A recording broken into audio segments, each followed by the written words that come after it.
Դոնալդ Թրամփը դժգոհ է իրանական նոր ծրագրից, որով առաջարկվում է փոխադարձաբար վերացնել Հորմուզի նեղուցի եւ իրանական նավահանգիստների շրջափակումը, իսկ մինչեւ պատերազմի ավարտը մի կողմ դնել Իրանի միջուկային ծրագրի քննարկումը։ Սա անանուն մնալու պայմանով Reuters-ին պատմել է ամերիկացի մի պաշտոնյա, որը ծանոթ է իրանական առաջարկների շուրջ ԱՄՆ նախագահի եւ նրա խորհրդականների քննարկմանը։ Ըստ պաշտոնյայի, Վաշինգտոնը ցանկանում է միջուկային ծրագրի հարցը լուծել հենց սկզբում։ CNN-ն էլ հողում անելով խնդրին ծանոթ երկու աղբյուրի գրում է, որ Թրամփը թերևս չի ընդունի առաջարկը, քանզի այդպիսով կարող է զրկվել բանակցությունների ժամանակ ազդեցության կարևորագույն լծակից։ Սպիտակնան խոսնակը հաստատել է, որ նախագահն ազգային անվտանգության հարցերով օգնականների հետ քննարկել է Թեհրանի նոր առաջարկը։ Քերլայն Լևիթը սակայն այլ մանրամասներ չի հայտնել, նշելով, որ չի ցանկանում նրանցից առաջ անցնել։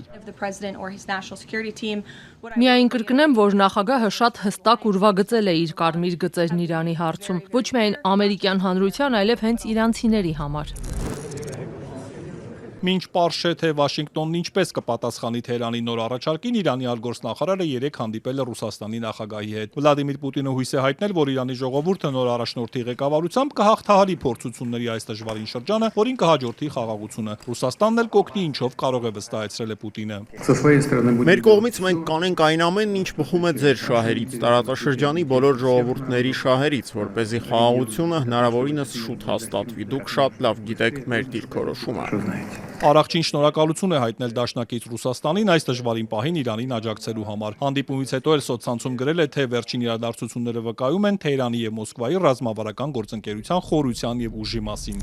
Այս զարգացումներին զուգահեռ ՄԱԿ-ի անվտանգության խորհուրդը երեկ նիստ է արել Իրանի հարցով։ Մի շարք երկրների ներկայացուցիչներ, այդ թվում ՄԱԿ-ի գլխավոր քարտուղարը, Իրանին կոչ են արել ամբողջությամբ բացել Հորմուզի նեղուցը, որտեղով մինչև պատերազմը անցնում էր աշխարհում սպառվող նավթի մոտ 20%-ը։ ՄԱԿ-ում Ռուսաստանի դեսպան Վասիլի Նեբենզյան ասել է, որ հարձակման ենթարկված Իրանը պատերազմի ժամանակ անվտանգության նպատակով կարող է սահմանափակել նավարկությունն իր ջրերում։ ՄԱԿ-ում Իրանի դեսպանն էլ նիստից հետո հրավիրած ասուլիսին քննադատել է ԱՄՆ-ին եւ Իսրայելին, մեջբերում է մանօրինական պատերազմ սկսելու համար։ Ամիր Սաիդ Իրավանին ասել է, որ Իրանն իրավական որևէ պարտավորություն չունի նեղուցը բացելու հարցում։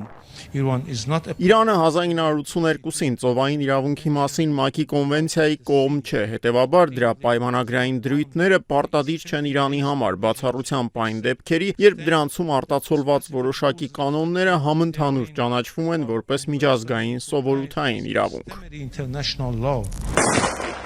Այս ընթացքում Իսրայելը շարունակել է Արևմուտքի կողմից ահաբեկչական ճանաչված Հեզբոլայի դեմ ռազմական գործողությունները Լիբանանի հարավում։ Հեզբոլան եւս պատասխան հարվածներ է հասցրել, որոնց հետևանքով իսրայելցի 2 զինվոր է վիրավորվել։ Իսրայելական բանակը 1 տասնյակից ավելի բնակավայրերի բնակիչներին հորդորել է լքել տարածքը։